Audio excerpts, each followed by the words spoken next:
গভীর রাত্রে আল্লাহর নবী ডান হাতখানা বুকের মধ্যে নিয়ে খাদিজাতুল কুবরা ফুপায় ফুপায় কাঁদতেছে। আল্লাহ নবী ঘুম থেকে চেতন পেয়ে বলে, খাদিজা, আমি নবী ঘুম পাড়ি, দুনিয়ার সবাই ঘুম পাড়ে, আর আপনি এমন করে কাঁদেন কেন? খাদিজা বলে, রাসূলুল্লাহ, আপনাকে নিয়ে একটা জায়গায় আমি যাবার চাই। খাদিজা বললেন, ইয়া রাসূলুল্লাহ, কষ্ট মনে না করলে আপনাকে নিয়ে একটা জায়গায় যাবার চাই।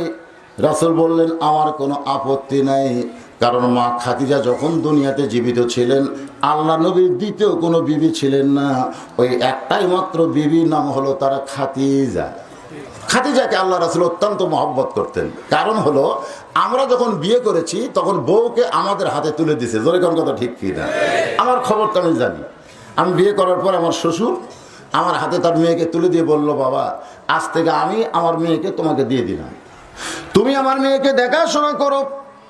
কিন্তু নবী যখন খাদিজাকে বিয়ে করলেন তখন কিন্তু নবীর হাতে খাদিজাকে তুলে দেওয়া হয় নাই, বরং নবীর চাচা আবু তালেব আল্লাহ নবীকে খাদিজার হাতে তুলে দিয়ে বললেন, শিশুকালে মইরা গেছে মা, গর্ভে থাকতে মরছে পিতা, চোখে দেখলেন না, কে করিবে লালন পালন, কে দিবে সান্ত্বনা, এই দুনিয়ার বড় এতিম নবী ছিলেন একজন।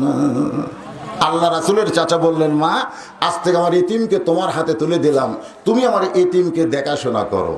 আমরা বউকে দেখাশোনা করব, আর নবীর ভাগ্যটা কি হলো, বউয়ের হাতে দিয়ে বলতেছে তুমি দেখাশোনা করো। সুবহানাল্লাহ।